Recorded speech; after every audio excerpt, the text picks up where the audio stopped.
వృషభ రాశి వారికి ఈ వారం చాలా వరకు అనుకూలంగా ఉంది. ఖర్చులు అధికంగా ఉంటుంది. ప్రయాణాలు ఎక్కువగా చేయవలసి ఉంటుంది. వృత్తిపరంగా వ్యాపారపరంగా మంచి కలుసుబాటుతనంగా ఉంటుంది.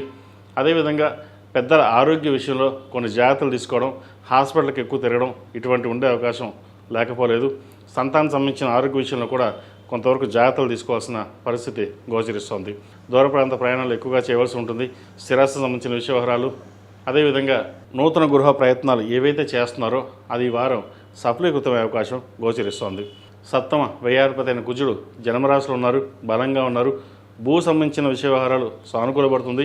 ముఖ్యంగా రియల్ ఎస్టేట్ రంగంలో ఉన్న వారికి, వ్యవసాయదారులకు, ఫార్మా రంగంలో ఉన్న ప్రతి ఒక్కరికి కొంతవరకు కలుసుబాటుతనంగా ఉంటుంది.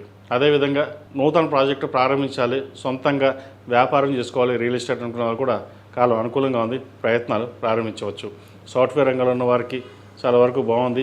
విదేశీ సంబంధించిన విషయాలు, విదేశ ప్రయాణం కోసం చేసే అవకాశాలు ఏవైతే ఉన్నాయో అవి కొంతవరకు అనుకూలంగా ఉంటుంది. అయితే దశమ స్థానంలో, వృత్తి స్థానంలో రాహు ఉన్నారు. రాహు వీరికి బలంగా ఉన్నారు కాబట్టి విదేశీ సంబంధించిన విషయ వ్యవహారాలు, స్థిర నివాసం సంబంధించిన విషయ వ్యవహారాలు సానుకూలంగా ఉన్నాయి. ప్రయత్నాలు ప్రారంభించవచ్చు. అదేవిధంగా ఈ రాశిలో జన్మించిన విద్యార్థులకు కాలం అనుకూలంగా లేదు. వాటి విషయంలో జాగ్రత్త వహించాలి. ప్రతిరోజు ప్రతినిత్యం దక్షిణామూర్తి స్తోత్రం పఠించడం, దక్షిణామూర్తి రూపు మెడలో వేసుకోవడం చెప్పదగినది. అదేవిధంగా ఏదైనా సరే ఒక నిర్ణయం తీసుకున్నప్పుడు పెద్ద సలహాలు తీసుకోండి. సొంత నిర్ణయాలు తీసుకున్నట్లయితే నష్టపోయే అవకాశం గోచరిస్తుంది. ఈ రాశిలో జన్మించిన స్త్రీలకు ఆరోగ్యపరంగా అనుకూలంగా ఉంటుంది. వృత్తిపరంగా, వ్యాపారపరంగా మీ చేసే ప్రయత్నాలు ఏవైతే ఉన్నాయో సానుకూలపడుతుంది. అదేవిధంగా నూతన ఉద్యోగ అవకాశాలు కలిసి వస్తాయి. ఎక్కడైనా సరే స్థిరంగా ఉండి మనం ఉద్యోగ ప్రయత్నాలు చేసుకోవాలి, స్థిరంగానే ఉద్యోగంలో ఉండాలి అనే ఆలోచనతో ఉంటారు.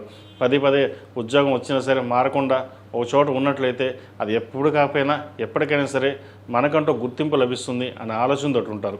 మీడియా రంగంలో ఉన్న వారికి విశేషమైన ఆదరణ లభిస్తుంది. అదేవిధంగా సినీ కళారంగంలో ఉన్న వారికి, డాక్యుమెంటరీ రైటర్స్కి, ఫార్మా రంగంలో ఉన్న వారికి, సాఫ్ట్వేర్ ఇంజనీర్స్కి, అదేవిధంగా టెక్నికల్ రంగంలో, టెక్నికల్ రంగంలో ఉన్న వారికి, ఏఐ ఆర్టిఫిషియల్ ఇంటెలిజెన్స్ ఉన్నవారికి, ఈ రంగంలో ఉన్న వారికి చక్కగా మంచి అవకాశాలు కలిసి వస్తాయి. వచ్చిన అవకాశాలను చక్కగా ఉపయోగించుకోండి. దూర ప్రాంత ప్రయాణాలు కొంతవరకు కలుసుపడతానికి ఉంటుంది. ఆకస్మిక ధన ప్రాప్తి వచ్చే అవకాశం తప్పకుండా గోచరిస్తుంది. వాటిని సద్వినియోగపరచుకోండి. ఈ రాశిలో జన్మించిన వారు ప్రతిరోజు ప్రతినిత్యం ఓం నమస్య ఒత్తులతోటి ఓం నమో నారాయణ ఒత్తులు కలిపి దీపారాధన చేయండి. ఒక ఏకాదశి నాడు బ్రాహ్మణుడికి స్వయం పాకం దానంగా చేయండి. మంచి ఫలితాలు సంప్రాప్తిస్తాయి. ఈ రాశిలో జన్మించిన వారికి కలిసి వచ్చే సంఖ్య 8, కలిసి వచ్చే రంగు తెలుపు. ఏదైనా పని మీద బయటకు వెళ్ళినప్పుడు గురువారం కానీ శనివారం వెళ్ళండి. మంచి ఫలితాలు సంప్రాప్తిస్తాయి. ఈ పూజస్టోర్.in పసుపు కుంకుమ నుంచి దేవతా విగ్రహాల దాకా అన్ని రకాల పూజలు, వ్రతాలు, గృహప్రవేశం, హోమాది శుభకార్యాలకు కావలసిన పూజా సామాగ్రి అంతా ఒక్కొక్క క్లిక్ తోనే మీ ఇంటి వద్దనే పొందండి. ఈ పూజస్టోర్.in